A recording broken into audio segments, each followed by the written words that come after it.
కొండపిట్రగుంట, నెల్లూరు జిల్లా. నెల్లూరు నుంచి కావలికి పోయే దారిలో ఉన్నది. ఇది చాలా పురాతనమైన దేవస్థానము. ఇక్కడ స్వామివారు శంఖచక్రాలను అపసవ్యంగా పట్టుకొని ఉంటారు. చాలా ప్రసన్నమూర్తి. ఈయనను చెన్నకేశవ రూపంలో ఉండి ప్రసన్న వెంకటేశ్వరుడిగా మారినారని ఇక్కడ పూజారి చెప్పాడు. చరిత్ర అడిగితే చెప్పారు. ఇక్కడ దక్ష ప్రజాపతి యజ్ఞం చేసేటప్పుడు శివుని కూడా పిలవమని విష్ణువు ఆదేశిస్తే విష్ణువుకు శాపం ఇచ్చాడంట. దానివల్ల ఆయన ఇక్కడికి రావడం జరిగింది. తర్వాత నారదుడు కూడా సలహా ఇవ్వడం వల్ల, నారదుడికి శాపం ఇవ్వడం వల్ల నారదుడు నారాయణ జపం చేసుకుంటూ ఇక్కడ బిల్వం ఒకటి ఉందంట, బిలము.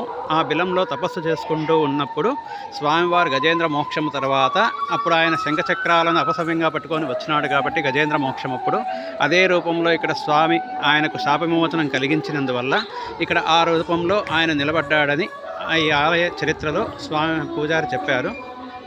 చాలా మహిమాన్విత క్షేత్రము. ఈరోజు శనివారం కావడము స్వామి యొక్క అనుగ్రహం వల్ల మేము నెల్లూరులో కార్యక్రమం ఉండి ఇక్కడికి రావడం జరిగినది.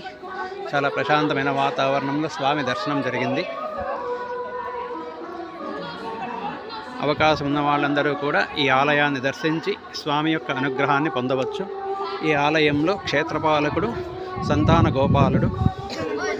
గోపాల స్వామి. ఆయన ముందుగా దర్శనం చేసుకొని తర్వాత స్వామివారి దర్శనం చేసుకోవాలి. స్వామివారికి ఎదురుగా ఇక్కడ హనుమంతుల వారు వేంచేసి ఉన్నారు.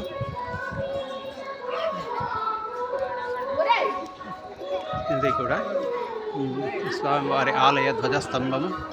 ఇది స్వామివారి మండపము. మీరు ఇక్కడ గమనించవచ్చు. స్వామివారి ఉత్సవమూర్తులను ఇక్కడ పెట్టున్నారు.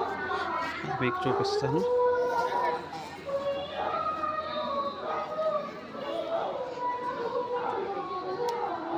స్వామివారి ఉత్సవమూర్తులు.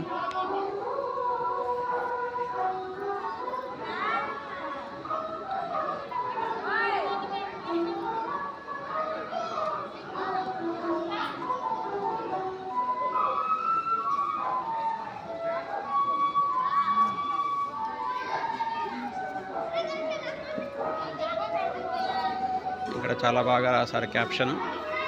చప్పట్లు కొడితే పక్షులు ఎగిరిపోయినట్లు దేవుని భజనతో పాపాలు కూడా అలా ఎగిరిపోతాయి. నిధి చాలా సుఖము రాముని సన్నిధి సేవ సుఖము నిజంగా తెలుపవో మనస. చాలా బాగా ఉన్నది. కాబట్టి అవకాశం ఉన్న వారందరూ కూడా స్వామిని దర్శనం చేసుకోవాల్సిందిగా కోరడమైనది.